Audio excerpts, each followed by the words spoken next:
नमस्कार, राधे राधे, जय श्री राम।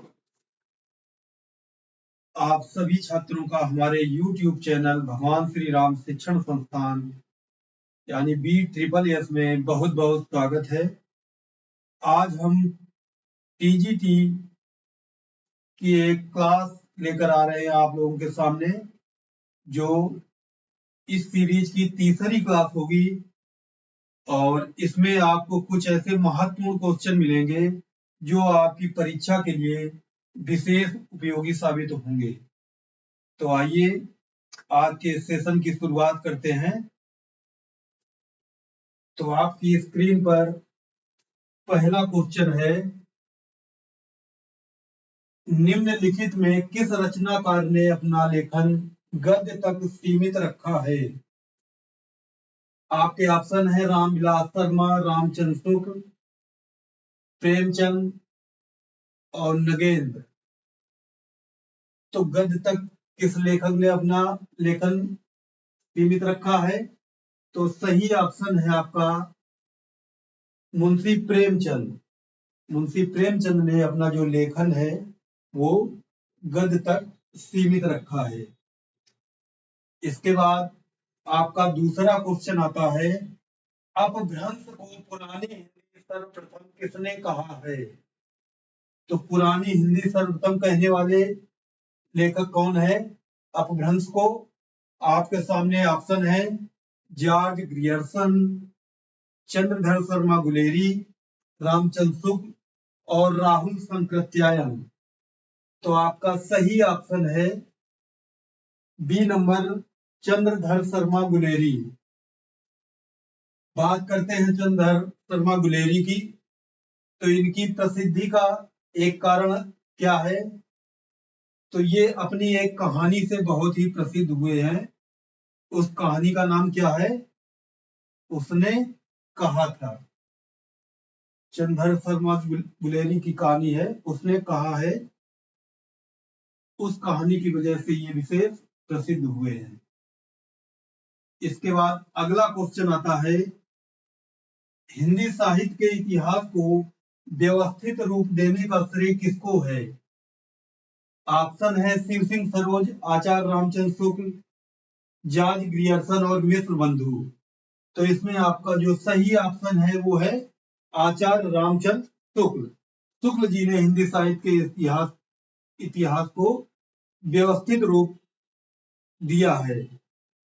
ये श्रेय इसलिए आचार्य रामचंद्र शुक्ल को ही जाता है।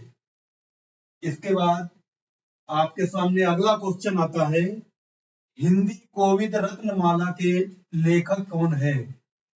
महावीर प्रसाद द्विवेदी, श्याम सुंदर दास, रामचंद्र और भारतेंदु हरिश्चंद्र। तो हिंदी कोविद रत्नमाला जो है इसमें कई कवियों का एक संग्रह है।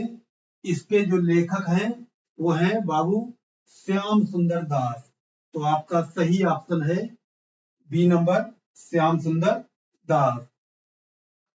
इसके बाद अगला क्वेश्चन आता है आपके सामने, हिंदी शब्दानुशासन के लेखक हैं। आपके ऑप्शन हैं हेमचंद, कामता प्रसाद गुरु, धीरेन्द्र वर्मा और किशोरी दास वाजपेयी। तो यदि शब्दानुशासन की बात की जाए कि शब्दानुशासन के लेखक कौन है,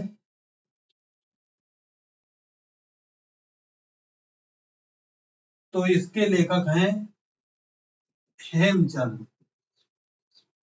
लेकिन आपका क्वेश्चन है हिंदी शब्दानुशासन के लेखक, तो सही ऑप्शन है आपका किशोरी दास वाजपेयी। हिंदी शब्दानुशासन के लेखक किशोरी दास वाजपेयी। यदि शब्दानुशासन के लेखक पूछा जाए तो उसके लेखक हैं हेमचंद। इसके बाद अगला क्वेश्चन आता है, हिंदी का प्रथम व्याकरण लिखने वाले विद्वान हैं जेसुआ केटलर, किशोरी दास वाजपेयी, जॉर्ज ग्रियर्सन और कामता प्रसाद गुरु। तो हिंदी का जो प्रथम व्याकरण लिखा है तो ये विद्वान है आपका सही ऑप्शन है जेसुआ केटलर। हिंदी का जो प्रथम व्याकरण लिखा है वो किसने लिखा है? जेसुआ केटलर ने। अगला क्वेश्चन है आपके सामने, A history of Hindi literature के लेखक कौन है? Frank E Keay, Max Muller, George Abraham Grierson, Ramchandra Shukla. तो इसमें A history of Hindi literature के लेखक जो हैं वो आपके हैं फ्रैंक ई के। आपका सही ऑप्शन होगा ए नंबर, फ्रैंक ई के। इसके बाद अगला क्वेश्चन आता है, हिंदी साहित्य का दूसरा इतिहास ग्रंथ के लेखक कौन है? ऑप्शन है आपके सामने नामवर सिंह, दूधनाथ सिंह, सुमन राजे और बच्चन सिंह। तो दूसरा इतिहास, आपका हिंदी साहित्य का दूसरा इतिहास, इसके लेखक जो है वो है आपके बच्चन सिंह। दूसरा इतिहास जहां भी आ जाए तो इसका मतलब है दूसरा बच्चन। हिंदी साहित्य में दो ही बच्चन प्रसिद्ध हैं, एक हरिवंश राय बच्चन और दूसरा बच्चन सिंह। तो हिंदी साहित्य का अगर दूसरा इतिहास पूछा जाए तो आपको तुरंत बच्चन सिंह बताना है, दूसरा बच्चन।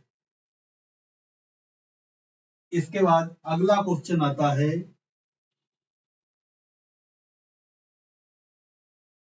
ये आप लोग सही कर लेना, मिस्र बंधु विनोद का चौथा भाग कब प्रकाशित हुआ? ऑप्शन है 1934 ईस्वी में, 1913 ईस्वी में, 1910 ईस्वी में और 1900 ईस्वी में। अगर पहले, दूसरे, तीसरे भाग की बात की जाए तो ये कब प्रकाशित हुए थे? 1913 में। मिस्र बंधु विनोद के जो 3 भाग हैं, प्रथम, द्वितीय और तृतीय, ये भाग आपके प्रकाशित हुए थे 1913 में और चौथा भाग प्रकाशित हुआ था सन 1934 में। आपका ऑप्शन सही है ए, 1934 ईस्वी में। इसके बाद अगला क्वेश्चन आता है आपका, काल क्रमानुसार लिखा गया हिंदी साहित्य का प्रथम ग्रंथ कौन सा है? आपके ऑप्शन है शिव सिंह सरोज, इस्तवार दला, लित ऋत्युर हिंदुस्तानी, तज़किरा ए सूरा Hindi, the modern vernacular literature of Hindustan. तो आपका जो काल क्रमानुसार लिखा गया हिंदी साहित्य का प्रथम ग्रंथ है वो है इस्तवार दला लित ऋत्युर हिंदुस्तानी। इसके लेखक कौन है? तो इसके लेखक हैं गारसा दा तासी, फ्रेंच लेखक है और ये बहुत ही प्रसिद्ध ग्रंथ है, सबसे पहला लिखा गया ग्रंथ है। अगर बात की जाए the modern vernacular literature of Hindustan तो इसके लेखक हैं जॉर्ज ग्रियर्सन।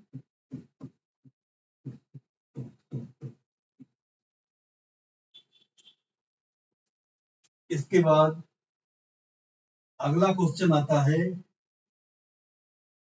अधिकांश साहित्य इतिहासकारों के अनुसार हिंदी के प्रथम कवि कौन माने गए हैं? ऑप्शन है आपके कबीर, सूरदास, सरहपाद और विद्यापति। तो जो अधिकांश साहित्यकारों ने हिंदी का प्रथम कवि माना है वो किसे माना है? सरहपाद को। सरहपाद या सरहपा, इनका दूसरा नाम सरहपा भी है। राहुल संकृत्यायन आदि ने इन्हें ही साहित्य इतिहासकार के अनुसार हिंदी का प्रथम कवि माना है। किसे? सरहपा या सरहपाद को। इसके बाद अगला क्वेश्चन है, हिंदी साहित्य के संदर्भ में गारसा द तासी का किस रूप में उल्लेख किया जाता है? तो गारसा द तासी का उल्लेख हिंदी साहित्य के संदर्भ में विशेष रूप से साहित्यकार के रूप में किया जाता है। तो जो सही ऑप्शन है आपका वो है इतिहासकार। इसके बाद अगला क्वेश्चन है, हिंदी साहित्य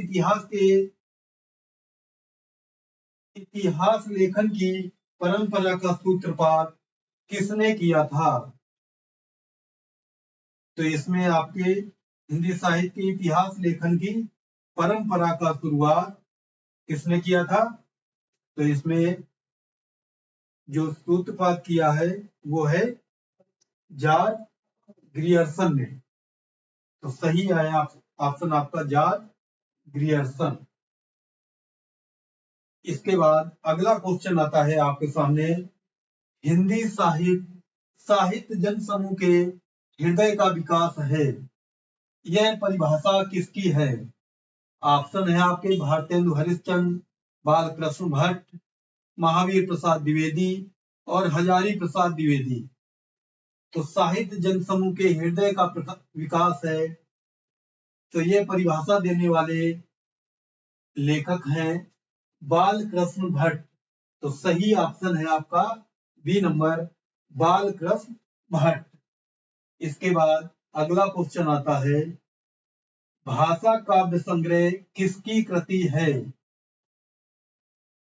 भाषा काव्य संग्रह किसकी कृति है? ऑप्शन है आपके महेश दत्त शुक्ला, रामचंद्र शुक्ल, श्याम बिहारी मिश्र और देवी दत्त शुक्ल। तो भाषा काव्य संग्रह किसकी कृति है? इसके लेखक हैं महेश दत्त शुक्ल। आपका सही ऑप्शन है ए नंबर, महेश दत्त शुक्ल। इसके बाद अगला क्वेश्चन है, हिंदी साहित्य का अतीत के लेखक कौन हैं? हिंदी साहित्य का अतीत के लेखक कौन हैं? ऑप्शन है आपके विश्वनाथ प्रसाद मिश्र, विश्वनाथ त्रिपाठी, श्याम सुंदर दास और गणपति चंद्र गुप्त। तो हिंदी साहित्य के अतीत जो लिखा है वो विश्वनाथ प्रसाद मिश्र द्वारा लिखा गया है। इसके लेखक कौन है? विश्वनाथ प्रसाद मिश्र। अगला क्वेश्चन है, किस लेखक के इतिहास ग्रंथ में सर्वप्रथम हिंदी साहित्य का काल विभाजन मिलता है? आपके ऑप्शन है शिव सिंह सेंगर, महेश दत्त शुक्ल, मौलवी करीमुद्दीन, जॉर्ज ग्रियर्सन। तो किस लेखक के इतिहास ग्रंथ में सर्वप्रथम हिंदी साहित्य का काल विभाजन मिलता है? तो काल विभाजन करने वाले प्रथम इतिहासकार कौन है? सही ऑप्शन है आपका George Grierson. Doctor George Grierson ने सर्वप्रथम हिंदी साहित्य का काल विभाजन किया था। अगला क्वेश्चन है, हिंदी साहित्य के प्रथम काल को वीर काल किसने कहा है? ऑप्शन है आपके मिश्र बंधु, राहुल शंकराचार्य, विश्वनाथ प्रसाद मिश्र, डॉक्टर राजकुमार वर्मा। तो इसमें आपका सही ऑप्शन है विश्वनाथ प्रसाद मिश्र, अर्थात सी नंबर। सी ऑप्शन आपका सही है। हिंदी साहित्य के प्रथम काल को वीर काल कहने वाले व्यक्ति हैं विश्वनाथ प्रसाद मिश्र। इसके बाद अगला क्वेश्चन आता है, अमीर खुसरो का पूरा नाम क्या है? अब्दुल रहीस खुसरो, अब्दुल खालिक खुसरो, अब्दुल फजल खुसरो और अबुल हसन यमीनुद्दीन खुसरो। तो इसका सही ऑप्शन है अबुल हसन यमीनुद्दीन खुसरो। अमीर खुसरो का जो पूरा नाम है अबुल हसन यमीनुद्दीन खुसरो। ये किसके शिष्य थे अमीर खुसरो? ये निजामुद्दीन औलिया के शिष्य थे और खड़ी बोली के प्रथम लेखक भी थे। अमीर खुसरो,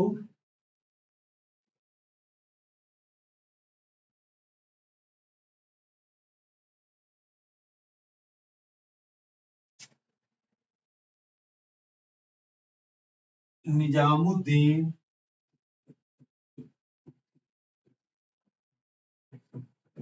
औलिया के शिष्य थे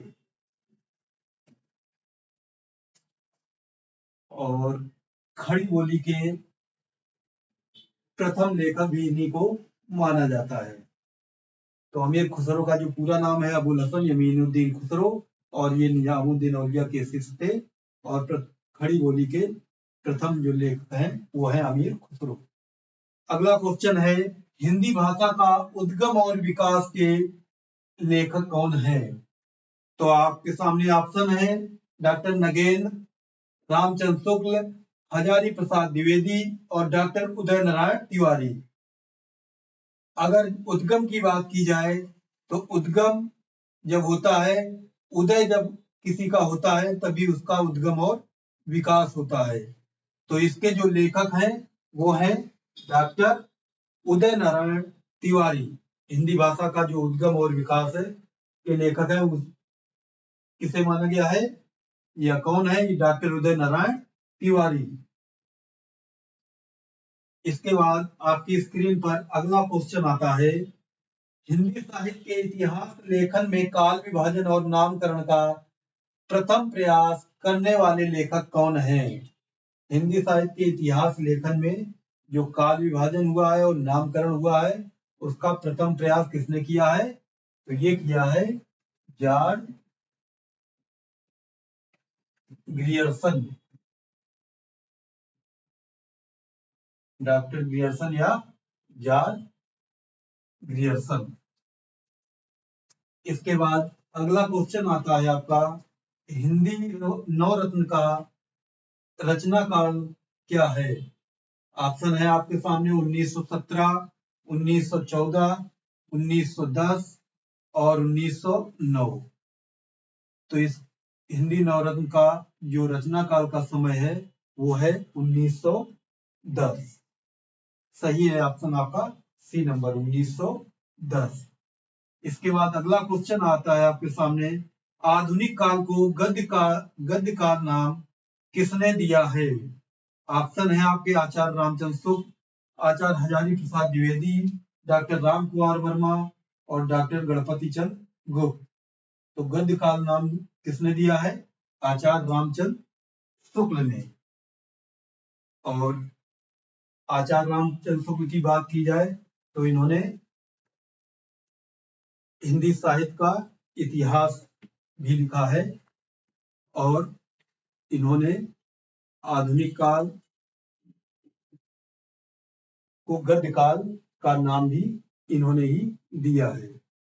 इसके बाद अगला क्वेश्चन आता है आपके सामने, हिंदी गद्य के उद्भव काल में संस्कृत निष्ठ हिंदी का पक्ष किसने लिया था? तो इसमें ऑप्शन है आपके राजा शिव प्रसाद सितारे हिंद, ईश्वर चंद्र विद्यासागर, गंगा प्रसाद शुक्ल और राजा लक्ष्मण सिंह। तो इसमें सही ऑप्शन है आपका संस्कृत निष्ठ हिंदी का पक्ष राजा लक्ष्मण सिंह ने लिया था। अगर उर्दू निष्ठ की बात की जाती तो उसमें आपके राजा शिव प्रसाद सितारे हिंद है।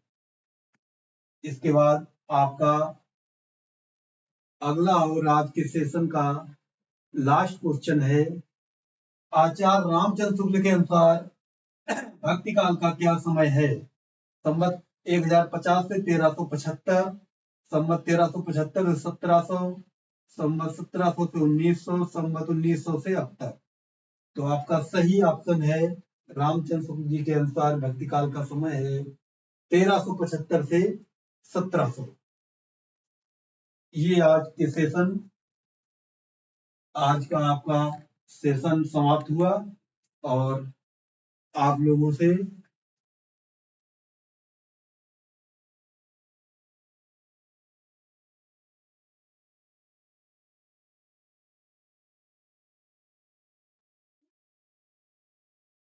आप लोगों से यही हम चाहते हैं कि इस सेशन को आप अच्छी तरीके से तैयार करें और अपने टीजीटी की तैयारी विधिवत करते रहें।